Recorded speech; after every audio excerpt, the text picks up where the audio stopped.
लिखो next point, head point लिखोगी ना, notes भी है तुम लोगों के पास, जब तक वो भी पढ़ सकते थे, दे रही हो ना बाजू में से, जब तक पेंसिल लेते हो ना आजू बाजू से।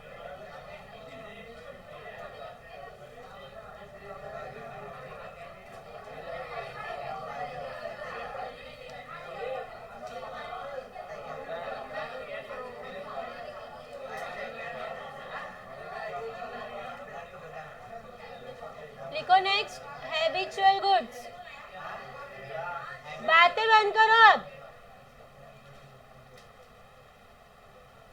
हैबिचुअल गुड्स,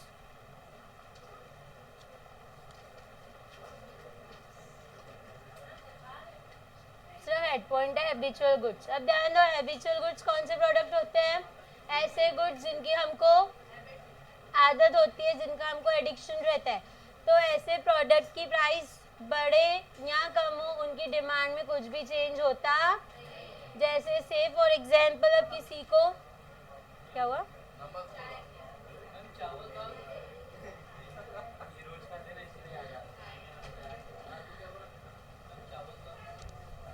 से फॉर एग्जाम्पल अब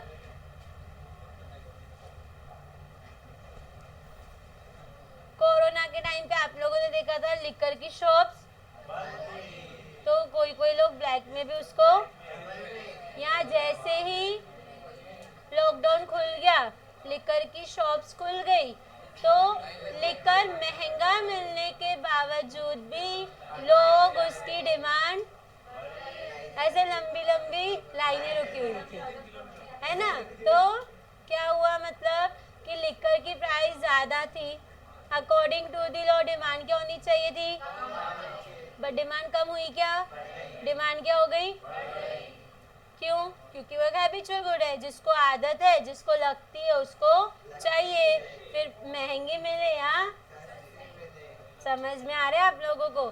तो जो भी हैबिचुअल प्रोडक्ट्स रहते हैं, उनकी प्राइस से डिमांड पे कुछ भी अफेक्ट होता नहीं है। उनकी प्राइस को बढ़ने दो या कम होने दो, प्राइस बढ़ने से ना तो उनकी डिमांड कम होगी, प्राइस कम होने से ना तो उनकी डिमांड बहुत ज़्यादा बढ़ेगी। समझ में आ रहा है आपको कि हैबिचुअल गुड्स एक्सेप्शन क्यों है? क्योंकि अगर हैबिचुअल गुड्स की प्राइस बढ़ भी गई तो उनकी डिमांड कम क्यों नहीं कम होती है? क्योंकि वो हैबिचुअल गुड्स है। अब जिसको चाय की आदत होगी, दूध, शक्कर, चाय पत्ती जितनी भी महंगी हो जाए, आदत है तो वो लगेगी, फिर महंगी हो या सस्ती हो। समझ में आ रहा है?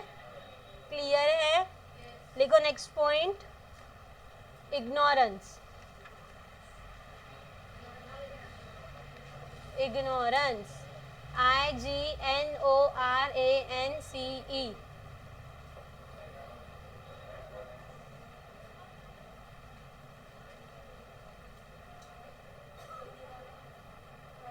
क्या होता है इग्नोर? हाँ, वो इग्नोर यानी भाव नहीं देना। इग्नोरेंस नॉलेज का अपोजिट होता है इग्नोरेंस। नॉलेज यानी पता रहना किसी भी चीज़ का, और इग्नोरेंस यानी आपको पता। सबसे बेस्ट एग्जांपल, अब हम लोगों में से शायद ही किसको सब्जी वगैरह लेने की आदत होगी, बहुत रेयर। अब मम्मी ने आपको बोला, अब आप ट्यूशन से गए कि बेटा घर में ये ख़त्म हो गया, जा लेके आ। आप गए लेने, लेके आए, मम्मी ने पूछा कितने रुपए के लाए, आप समझो मम्मी ने आपको आलू बोले, आपने बोला मम्मा 30 रुपए किलो। मम्मी बोलती है गधे, इधर 20 रुपए किलो मिल रहे। गधी।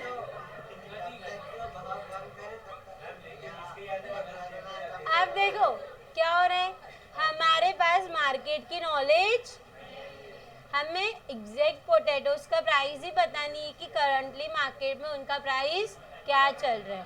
तो बहुत बार हम लोगों को नॉलेज नहीं रहती है मार्केट की, और हम लोग ज़्यादा प्राइस पे भी ज़्यादा क्वांटिटी गुड्स की क्या कर लेते हैं, डिमांड कर लेते हैं।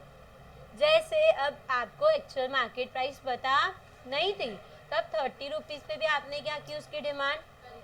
एक्चुअली देखा जाए तो समझो अगर करंट प्राइस मार्केट में उसकी 25 रुपीज़ केजी भी मान लो, तो उसके कंपैरिजन में प्राइस क्या हुई, ज़्यादा, तो डिमांड क्या होनी चाहिए थी, बट आपने फिर भी डिमांड की ना। क्योंकि हमारे पास मार्केट की नॉलेज। ऐसे बहुत बार हमारे साथ होता है, कुछ प्रोडक्ट्स हम ले लेते हैं, फिर हमारा कोई फ्रेंड हमें बताता है यार ये तो इधर इतने का मिलता है, तूने इतने का ले लिया। कभी होता है हमारे साथ कि हम ज़्यादा प्राइस पे कर देते हैं। क्यों हुआ, क्योंकि हमारे पास नॉलेज। समझ में आ रहा है, क्लियर है। इग्नोरेंस यानी कि बहुत बार कंज्यूमर या बायर को मार्केट का नॉलेज नहीं रहता है और वो ज़्यादा प्राइस पे भी डिमांड क्या कर लेते हैं, ज़्यादा कर लेते हैं। क्लियर है, पक्का। लास्ट पॉइंट लिखो, डेमोन्स्ट्रेशन इफेक्ट।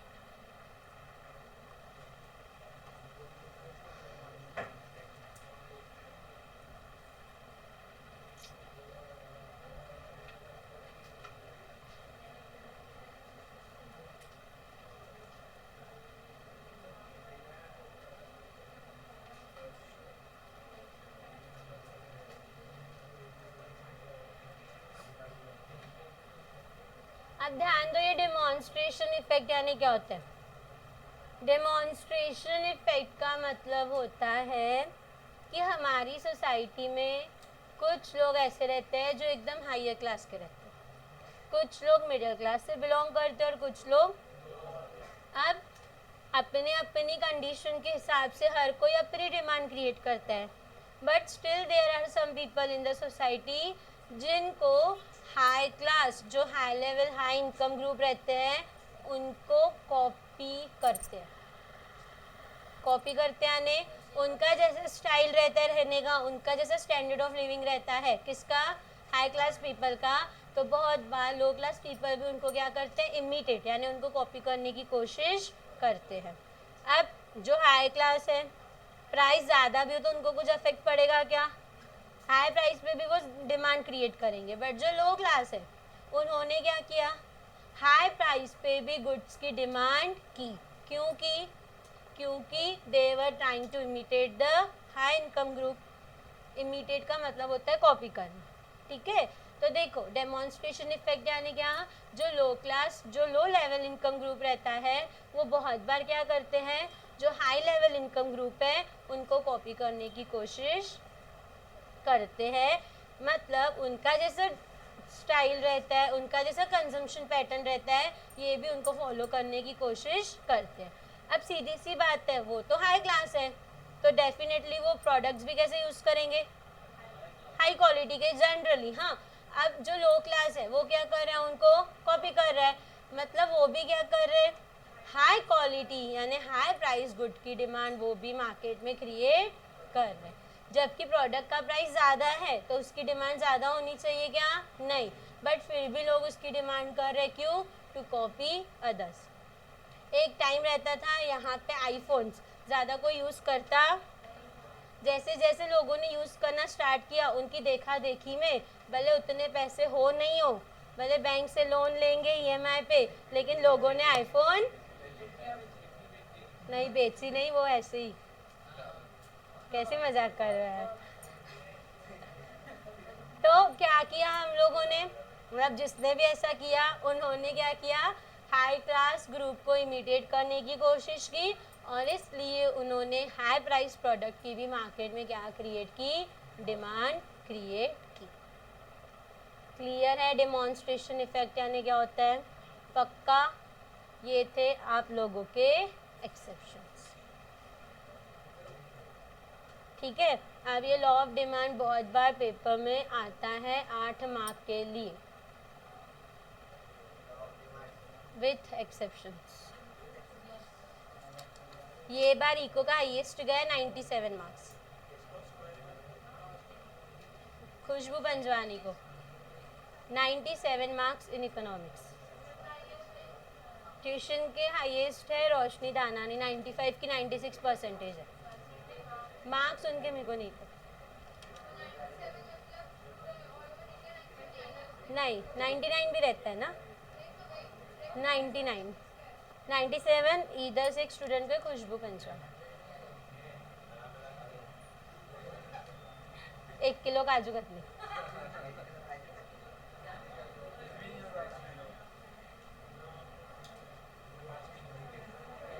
ऐसे नहीं बोल रहे, हम भी वैसे लाएंगे, कितने पेड़े खिलाए।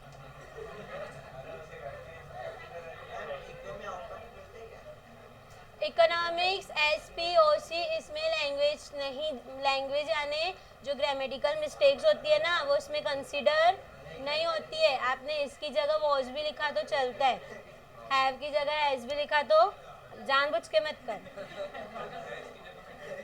चलता है। ग्रामेटिकल मिस्टेक्स इसमें नहीं का। और इंग्लिश और हिंदी जिसका भी होगा उस पर अच्छा फोकस किया करो, क्योंकि उसमें ग्रामेटिकल मिस्टेक्स ज़्यादा निकलती है, यहाँ पे नहीं। समझ में आया क्या? जो भी लैंग्वेजेस होती है ना उसमें ग्रामेटिकल मिस्टेक्स निकाली जाती है, और जो सब्जेक्ट्स है SPOCM इकोनॉमिक्स तीनों अच्छे खासे स्कोरिंग है। अकाउंट्स तो सबसे ज़्यादा स्कोरिंग है, सबसे ज़्यादा। थ्योरी नहीं है, 98 अकाउंट्स में नहीं, परसेंटेज 90 थे। इंग्लिश में मेरे को 75 मार्क्स मिले।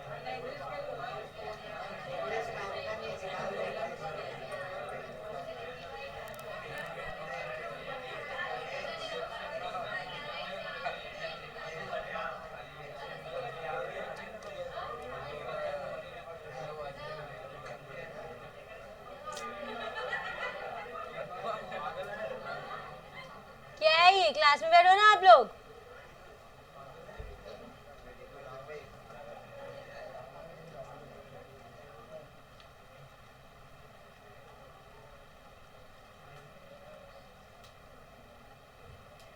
ध्यान दो, अब पढ़ा रही हूँ न्यू कॉन्सेप्ट।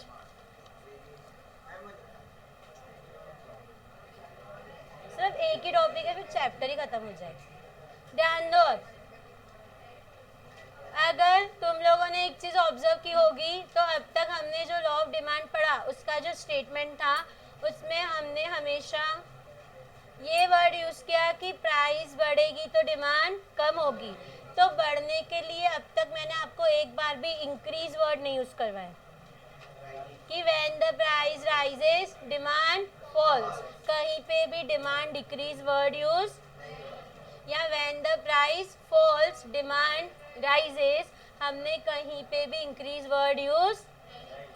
तो एक चीज याद रखना, जो हमारा लॉ है ना उसमें कभी भी इंक्रीज और डिक्रीज वर्ड उसकी स्टेटमेंट में नहीं आना चाहिए। पढ़ा रही हूँ, ध्यान दो। अब हम लोगों ने देखा है कि there are various factors that affect the demand. ऐसे बहुत सारी चीज़ें जो डिमांड को क्या करती है, अफेक्ट करती है। प्राइस उसमें से सबसे टॉप पे थी, ठीक है। अब हम लोगों ने दूसरी चीज़ देखी, law of demand. Law of demand में हमने डिमांड का रिलेशन किससे देखा, प्राइस से। तो अब हमारा जो कॉन्सेप्ट है ये एक ऐसा कॉन्सेप्ट है जहाँ हम पढ़ेंगे डिमांड का चेंज होना। डिमांड का चेंज होना हम दो रीजंस देखेंगे, एक तो प्राइस देखेंगे कि प्राइस के चेंज होने की वजह से डिमांड में क्या चेंज होता है, और दूसरा प्राइस को छोड़ के बाकी के जितने भी फैक्टर्स थे, जैसे फैशन था, हैबिट्स, और price of substitute goods, price of complementary goods, future expectations etcetera, जो भी बाकी के फैक्टर्स थे उनमें चेंज होने की वजह से डिमांड में क्या चेंज हो। समझ में आ रहा है? फिर से बता रही हूँ, ये जो वर्ड लिखा हुआ है ना वेरिएशन, वेरिएशन का मतलब होता है बदलना, चेंज होना, ठीक है। वेरिएशन इन डिमांड एक कॉन्सेप्ट है और एक कॉन्सेप्ट है चेंज इन डिमांड। पहला कॉन्सेप्ट वेरिएशन, दूसरा कॉन्सेप्ट चेंज। अब वेरिएशन का मतलब भी होता है चेंज होना और चेंज का मतलब भी होता है चेंज होना, बट दोनों में डिफरेंस क्या है। जो वेरिएशन इन डिमांड है इसमें हम देखेंगे कि हमारी डिमांड बदलेगी, डिमांड क्या होगी, बट डिमांड के बदलने का रीज़न एक ही होगा, प्राइस। बाकी के सारे फैक्टर्स में कुछ भी चेंजेस होंगे, सिर्फ प्राइस में चेंज होने की वजह से जब भी डिमांड में चेंज होता है उसको हम बोलते हैं वेरिएशन इन डिमांड। प्राइस बढ़ी, डिमांड कम, प्राइस कम, डिमांड ज़्यादा। रिपीट, जो वेरिएशन इन डिमांड है इसमें हम क्या सीखते हैं कि हमारे प्रोडक्ट की डिमांड चेंज होगी, बट उसके चेंज होने का रीज़न सिर्फ एक है, जो कि है प्राइस। सिर्फ प्राइस में चेंज होगा और उसकी वजह से जब डिमांड में चेंज होगा तो उसको हम बोलते हैं वेरिएशन इन डिमांड। क्लियर है? वेरिएशन यानी क्या?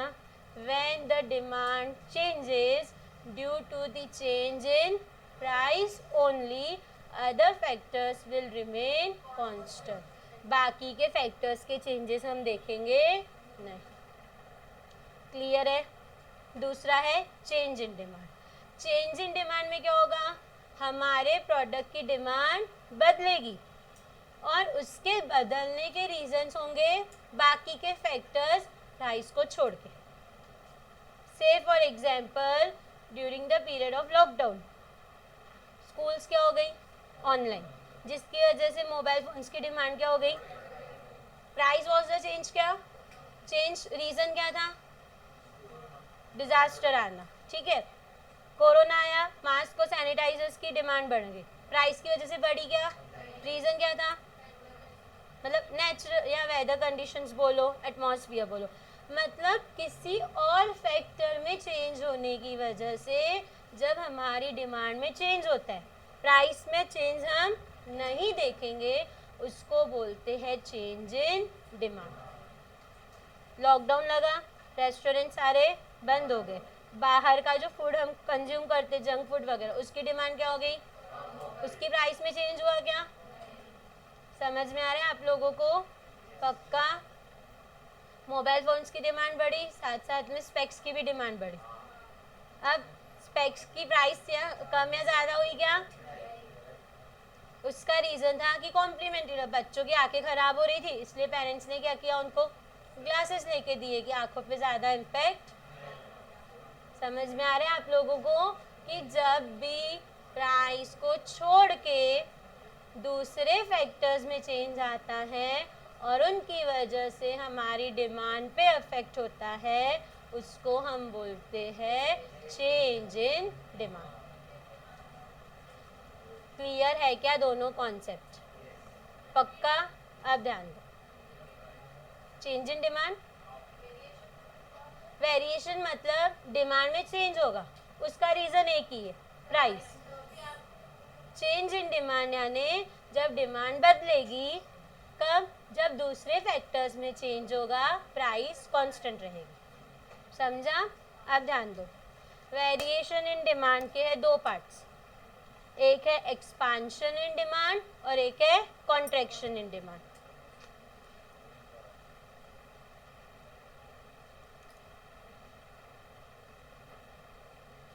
अब एक्सपांड होना है यानी पक्का? अब एक्सपांशन इन डिमांड यानी डिमांड क्या हो रही है? अब वेरिएशन में रिलेशन किससे है? डिमांड क्यों बढ़ेगी? डिमांड क्यों बढ़ेगी? तो एक्सपांशन में क्या होता है? प्राइस बढ़ जाती है, सॉरी, प्राइस कम हो जाएगी और डिमांड बढ़ जाएगी। बाकी के जो फैक्टर्स है वो कैसे रहेंगे? कांस्टेंट, उनसे हमारा लेना देना नहीं है। देखो नाम से याद रखो, एक्सपांशन है ना, एक्सपांशन यानी बढ़ना। अब डिमांड क्यों बढ़ेगी? तो प्राइस कम, डिमांड ज़्यादा। इसी का उल्टा कॉन्ट्रैक्शन, कॉन्ट्रैक्शन यानी डिमांड कम होना। अब डिमांड कम कब होगी? तो कॉन्ट्रैक्शन में क्या होगा? प्राइस ज़्यादा होगी, डिमांड कम, अदर फैक्टर्स रिमेन कांस्टेंट।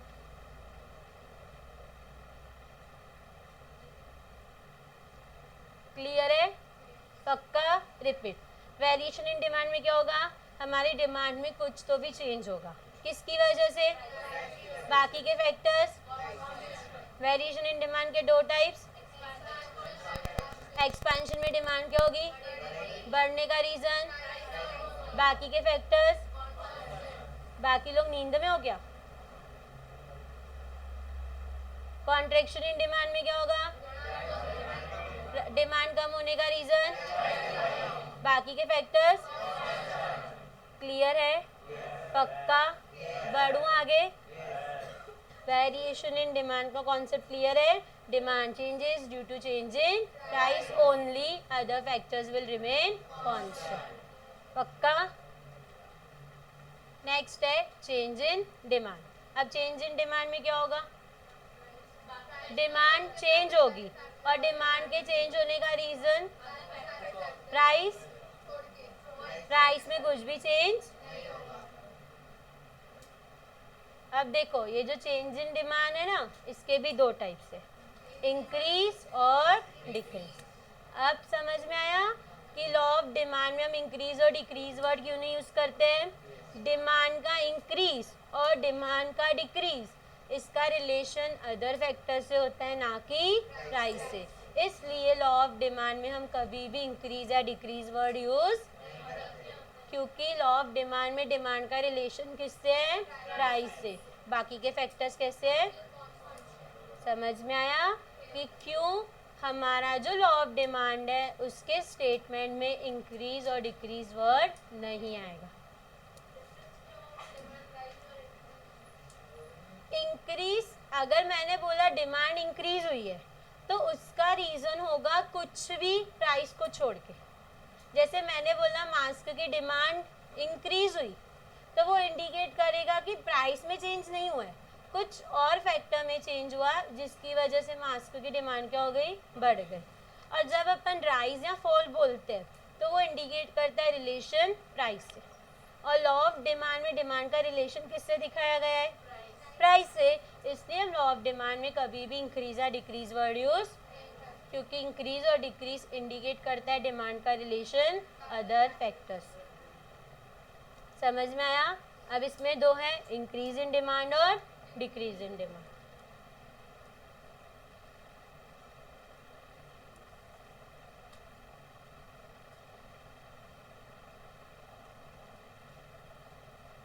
अब इंक्रीज इन डिमांड यानी डिमांड क्या होगी? अब उसके बढ़ने का रीजन कुछ भी हो सकता है। समझो फैशन में चेंज हो गया, जैसे एयरपोर्ट्स आ गए, उनकी डिमांड क्या हो गई? बढ़ गई।